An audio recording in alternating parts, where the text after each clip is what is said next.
Bonjour, notre méditation du jour. Avertissement contre les séductions futures. Il y a de faux prophètes parmi le peuple. De même, il y a parmi vous de faux docteurs qui introduiront insidieusement des hérésies de perdition et qui, reniant le maître qui les a rachetés, attireront sur eux une perdition soudaine. 2 Pierre 2, verset 1. Et nos pieds ont besoin d'un solide fondement.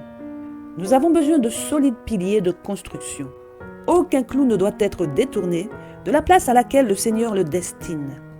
L'ennemi introduira de fausses théories, prétendant par exemple qu'il n'y a pas de sanctuaire. C'est l'un des points au sujet duquel l'apostasie se produira. Où trouverons-nous la sécurité, si ce n'est dans les vérités que le Seigneur a accordées depuis ces 50 dernières années? Je tiens à vous dire que le Christ est vivant. Il intercède en notre faveur et il sauvera quiconque s'approchera de lui par la foi, désireux d'obéir à ses commandements. Mais rappelez-vous qu'il ne souhaite pas voir nos énergies se gaspiller dans la critique de nos frères. Aspirez-vous au salut de votre propre âme. Accomplissez l'œuvre que Dieu vous a confiée.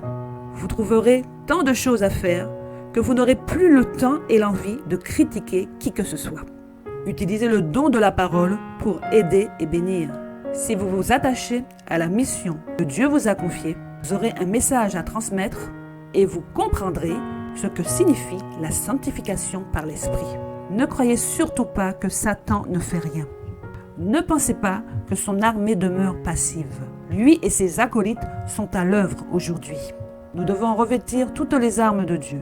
Une fois équipés, nous nous lèverons prêts à affronter les principautés, les puissances et les adversaires spirituels dans les lieux élevés.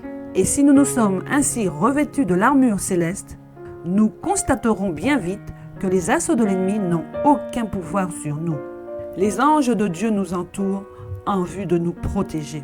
Dieu m'a donné l'assurance qu'il en sera ainsi.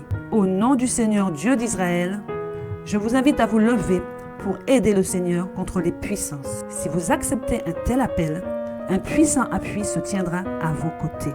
Un sauveur personnel. Vous serez couvert par le bouclier de la providence. Dieu ouvrira un chemin pour vous, en sorte que vous ne serez jamais submergé par l'ennemi. Amen.